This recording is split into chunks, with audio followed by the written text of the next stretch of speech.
Balayya mass Sankranti మొదలవబోతుంది. So రీసెంట్గా ఇప్పుడే teaser release చేశారు. డాకు మహారాజ్ టీజర్ మామూలుగా లేదు భయ్య. టీజర్ అయితే పిచ్చెక్కిచ్చేశారు. విజువల్స్ అయితే నెక్స్ట్ లెవెల్ ఉన్నాయి. బాలకృష్ణ గారి యాక్టింగ్ గురించి మనం మాట్లాడుకునేంత స్థాయి కూడా మనకు లేదు. ఆయన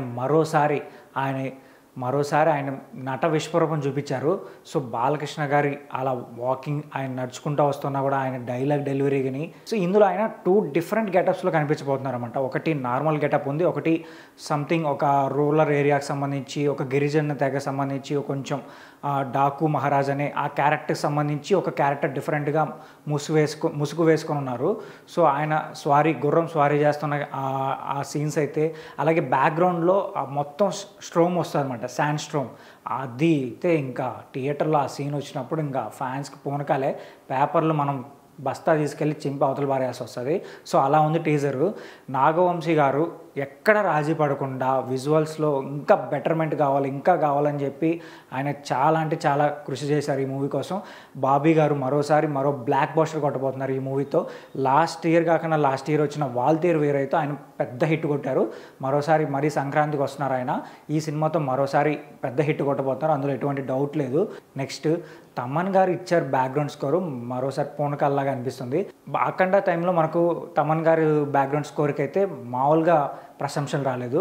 థియేటర్లో స్పీకర్లు పగిలిపోయినాయని చెప్పారనమాట. సో మరోసారి ఇప్పుడు కూడా సంక్రాంతి టైంలో థియేటర్స్లో తమన్ గారు ఇచ్చే బ్యాక్గ్రౌండ్ స్కోర్తో నెక్స్ట్ లెవెల్ ఉండిపోతుంది, అందులో ఎటువంటి డౌట్ లేదు. సో ఇంకా బాలకృష్ణ గారికి ఆల్రెడీ 3 హిట్స్ ఉన్నాయన్నమాట. అఖండ, అలాగే వీరసింహారెడ్డి, రీసెంట్గా వచ్చిన భగవత్ కేసరి మూవీస్తో వరుసగా 3 హిట్లు కొట్టారు. పెద్ద హీరోల్లో వరుసగా 3 హిట్లు కొట్టిన హీరో అయితే ప్రజెంట్ బాలయ్య గారే ఉన్నారు. సో ఈ టీజర్ చూసిన తర్వాత ఇప్పుడు ఇది 4వ హిట్ కాబోతుంది, అందులో ఎటువంటి సందేహం అయితే లేదు. సో ఈ టైప్ ఆఫ్ క్యారెక్టర్ బాలకృష్ణ గారు ఇంతవరకు పోర్ట్రేట్ చేయలేదు. సో ఆయన నుంచి వస్తున్న మూవీ ఈ డిఫరెంట్ క్యారెక్టర్ ఆయన ఒప్పుకొని చేయడం అయితే గ్రేట్. సో ఖచ్చితంగా మరోసారి బాక్స్ ఆఫీస్ బద్దలు కాబోతుంది. అండ్ 4వసారి బాలకృష్ణ గారు 100 కోట్ల క్లబ్లో చేరబోతున్నారు.